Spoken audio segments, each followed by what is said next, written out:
यदि आपने UGC net qualify नहीं किया है या आप क्वालिफाई नहीं कर पाए हैं, एग्जाम भी नहीं दे पाए हैं, तो क्या आपको पीएचडी करने का अवसर नहीं मिलेगा? एक प्रश्न। दूसरा प्रश्न ये कि आपने नेट क्वालिफाई कर लिया है, जेआरएफ क्वालिफाई कर लिया है, तो क्या आपको किसी विश्वविद्यालय में प्रवेश मिल ही जाएगा? आपको कोई एंट्रेंस एग्जाम नहीं देना पड़ेगा? दूसरा प्रश्न। दोनों प्रश्नों को लेकर के अगर मैं आपसे उत्तर पूछूं तो कोई सटीक जवाब बहुत सारे विद्यार्थी नहीं दे पाएंगे। नियम क्या है, नियमों की जानकारी आप लोगों को होनी चाहिए।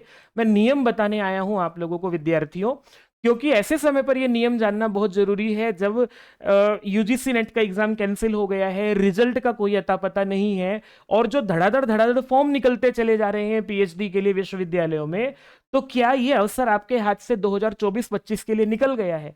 ऐसा मत मानिएगा विद्यार्थियों। मैं पूरी जानकारी आप लोगों को देने के लिए आया हूं संस्कृत पाठशाला पर। मैं अवधेश विद्यालंकार प्रणाम निवेदित करते हुए आप लोगों का हार्दिक स्वागत अभिनंदन करता हूं, और ये जानकारी देता हूं कि भाई आप लोग जो हैं बिना नेट के भी पीएचडी कर सकते हैं। एंट्रेंस एग्जाम देकर के भी आप आसानी से पीएचडी कर सकते हैं। कहां से कर पाएंगे ये भी जानकारी दे देता हूं, और नियम क्या है पहले आप लोगों को थोड़ा सा समझा देता हूं। असल में क्या हुआ, ये जो नियम अभी आप लोगों ने देखा था, जो आप लोगों को जानकारी है, जो कि इस बार एनटीए ने यूजीसी नेट के एग्जाम में एक थर्ड कैटेगरी भी अनाउंस की थी। दो कैटेगरी तो पहले ही थी, कोई जेआरएफ वाला था या कोई नेट वाला था।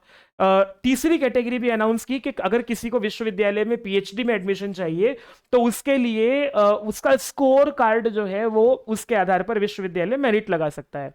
तो ये आप लोगों को ऐसा लगने लगा होगा कि बस अब तो यूजीसी नेट का एग्जाम देना ही पड़ेगा और उसके बिना हमारा, हालांकि नेट का एग्जाम देना चाहिए, अच्छा है, जेआरएफ क्वालिफाई करना ही चाहिए, आप लोगों को फेलोशिप मिलती है, सबसे अच्छा विकल्प यही है।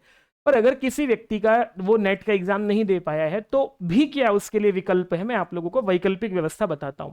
यूजीसी नेट ने ऐसी कोई बाध्यता नहीं की है विश्वविद्यालयों के लिए, और ना ही विश्वविद्यालय ऐसे किसी बाध्यता को मानने के लिए, ऐसे किसी नियम को मानने के लिए बाध्य हैं। विश्वविद्यालय स्वायत्त संस्था होती है और वो बहुत सारे नियम ऐसे होते हैं जिनमें वो स्वयं अपने नियम बना सकती है। तो चाहे तो विश्वविद्यालय जेआरएफ वालों को भी अपने यहाँ एग्जाम देने को कह सकता है, जैसे कि होता था और होता भी है और होता भी रहेगा। तो ऐसा नहीं है कि आप लोगों ने नेट जेआरएफ क्वालिफाई कर लिया है तो फला विश्वविद्यालय में आप लोगों को प्रवेश मिल ही जाएगा जेआरएफ के आधार पर। नहीं, आपको वहां एंट्रेंस देना भी पड़ सकता है, ये विश्वविद्यालय की व्यवस्था है। तो कुछ विश्वविद्यालय ऐसे हैं जहां अभी पीएचडी के एडमिशन निकले हुए हैं, और ये नियम ये है कि विश्वविद्यालय की अपनी इच्छा है, वो जो चाहे व्यवस्था बनाए अपने यहाँ एडमिशन लेने के लिए। बिहार से खबर मैं आप लोगों के लिए लेकर के आया हूं नया नियम जो है। बिहार के राज्यपाल जो हैं वो ये पता होगा आप लोगों को कि विश्वविद्यालय में जो कुलपति होता है, जो राजकीय विश्वविद्यालय होते हैं, स्टेट यूनिवर्सिटीज होती है, उनका जो चांसलर होता है, कुलपति नहीं कुलाधिपति, उनके जो चांसलर होते हैं वो राज्यपाल होते हैं। तो बिहार में राज्यपाल ने ऐसा निर्देश किया है कि बिहार के सभी विश्वविद्यालय के कुलपति ऐसा करेंगे, ऐसा अपने यहाँ पीएचडी के फॉर्म निकालो और फॉर्म निकाल करके 50% सीट तो आप लोग भरो नेट के आधार पर, नेट जेआरएफ के आधार पर। बाकी की 50 सीट पर आप लोगों को जो है वो एंट्रेंस एग्जाम कराना पड़ेगा। बाकी के जो लोग नेट क्वालिफाई नहीं कर पाए हैं या यूजीसी नेट का एग्जाम नहीं दे पाए हैं, वो 50% जो है उनके लिए यहाँ पर सीटें रखनी पड़ेंगी। तो पूरे बिहार के लिए नियम बनाया है। तो बिहार राज्य के लिए आप लोगों को जो है, जो इतना बड़ा इस समय शिक्षा का केंद्र बन करके उभर रहा है बिहार राज्य, तो वहां आप लोगों को पीएचडी करने के लिए विश्वविद्यालयों में ये अवसर है कि बिना नेट के भी आप लोग कर पाएंगे। एक जगह की बात हो गई है ये। मैं बाकी जगह भी बता रहा हूं, अगर आप लोगों को एंट्रेंस एग्जाम देना चाहते हैं तो एंट्रेंस एग्जाम दे सकते हैं। पंजाब विश्वविद्यालय बड़ा प्रसिद्ध विश्वविद्यालय है, तो इस विश्वविद्यालय ने भी अपने यहाँ एंट्रेंस एग्जाम निकाला है, जो कि 25 अगस्त को आपका एंट्रेंस एग्जाम होने जा रहा है। आपको यहाँ जो है 15 जुलाई से आवेदन करने हैं, और 20 जुलाई तक जो है, 20 अगस्त तक आप लोगों को फाइनल सब कुछ हो जाएगा, और 25 तारीख को आपको एंट्रेंस एग्जाम देना है। तो पंजाब विश्वविद्यालय में एंट्रेंस एग्जाम देना है। यहाँ आप लोगों को नेट वाले केवल नेट के आधार पर होगा, ऐसा कोई नियम नहीं है। आप जाइए, इस नेट के भरोसे मत रहिएगा, एनटीए के भरोसे मत रहिएगा कब रिजल्ट देगा कब क्या होगा, क्योंकि फॉर्म तो निकल गए हैं और ये अवसर आप लोगों के पास है ही। चाहे आपका जेआरएफ क्वालिफाई हो ही रहा हो, भले ही इस एग्जाम में, पर रिजल्ट नहीं है तो आप कैसे कर पाएंगे। ठीक है, एक बात।